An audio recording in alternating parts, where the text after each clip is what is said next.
നാടെങ്ങും തോരാമഴ. കോട്ടയം ചുങ്കത്ത് കൂറ്റൻ മരം റോഡിൽ കടപുഴകി വീണു.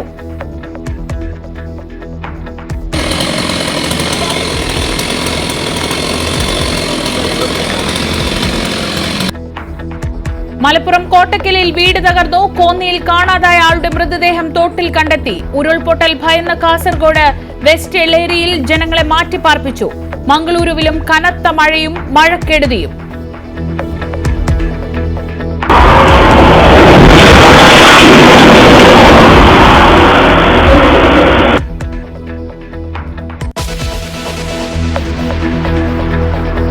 തിരുവനന്തപുരം നെയ്യാറ്റിൻകരയിൽ 2 ദിവസം മുൻപ് കാണാതായ വീട്ടമ്മയെ കൊന്നു കുഴിച്ചിട്ടെന്ന സംശയം.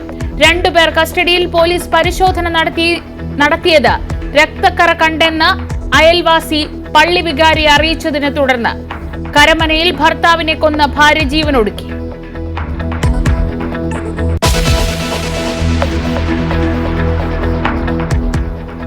എറണാകുളം പെറ്റ് ഹോസ്പിറ്റലിൽ കുളിപ്പിക്കാൻ എത്തിച്ച വളർത്തുപൂച്ചയെ കൊന്നെന്ന് സംവിധായകൻ നാദിർ ഷായുടെ പരാതി. ഡോക്ടർ ഇല്ലാതെ അനസ്തീഷ്യ നൽകി. കഴുത്തിൽ കെട്ടിവലിച്ചെന്നും ആക്ഷേപം. പൂച്ച ചത്തത് സെഡേഷൻ മൂലമല്ലെന്ന് ഡോക്ടറുടെ വിശദീകരണം.